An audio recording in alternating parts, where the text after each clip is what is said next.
going to the party. Ayan. Let's go.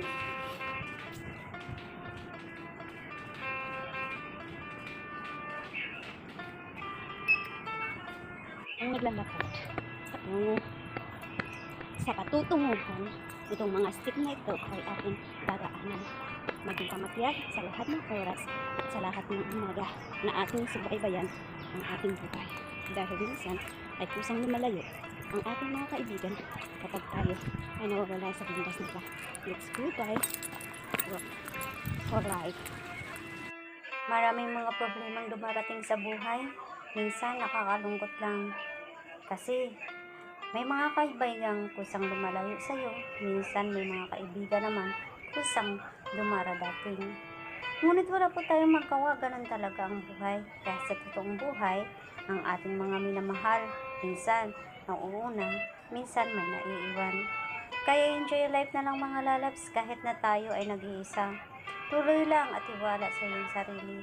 Dahil nandyan naman si Lord na laging nakasubaybay, patuloy na gumagabay sa ating lahat.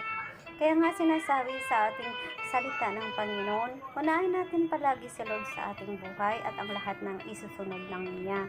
Kasi pag dyan si Lord sa ating buhay, masaya, maging contented lang po tayo sa lahat-lahat. Kahit natunguan ang mangyari sa mundo, nandyan pa rin tayo, naging masaya rin tayo. At hindi kulang ha, buong buo ang pagmamahal talaga ng Panginoon hindi mawawala sa mga tao.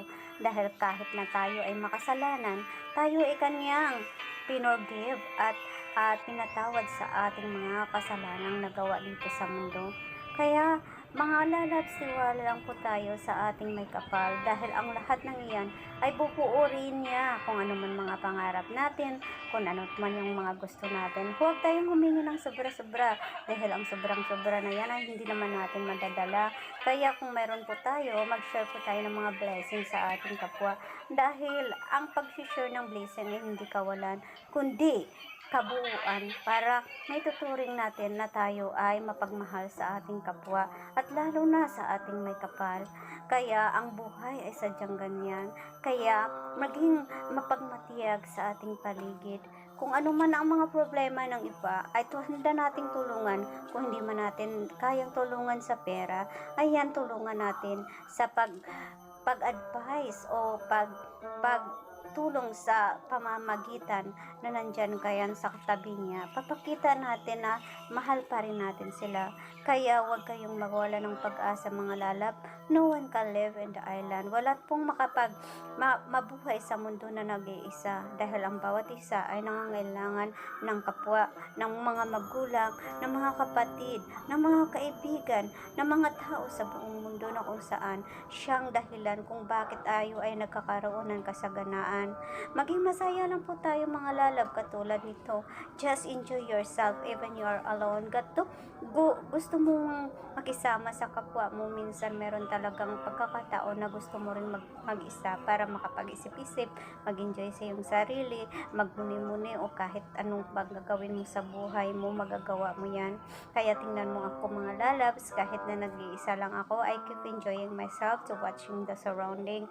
My surrounding is very beautiful, like a looking flower, refreshing your mind, refreshing your heart, refreshing your whole body to enjoy yourself, na makikita mo ang kagandahang ginawa ng Panginoon, puno ng kulay, puno ng pagmamahal, puno ng kabuluhan, maraming puno ng kahoy, maraming bulaklak, maraming gusto mong matanawin, at saka ang daming gandang-gandang pagmastanugan na nakaka-enjoy nga, diba? Parang iniisip ko sa sarili, paano kaya itong ginawa ang mga ganitong bagay na to? Paano nagawa kayang mga adventure na ito? Paano ginawa ang mga kabundukan, kahalamanan, o ano pa dyan mga lalab? Just keep on smiling because God is good. Thank you for watching mga lalab and enjoy. And for my next vlog, I hope you guys enjoy the Sarah, sir.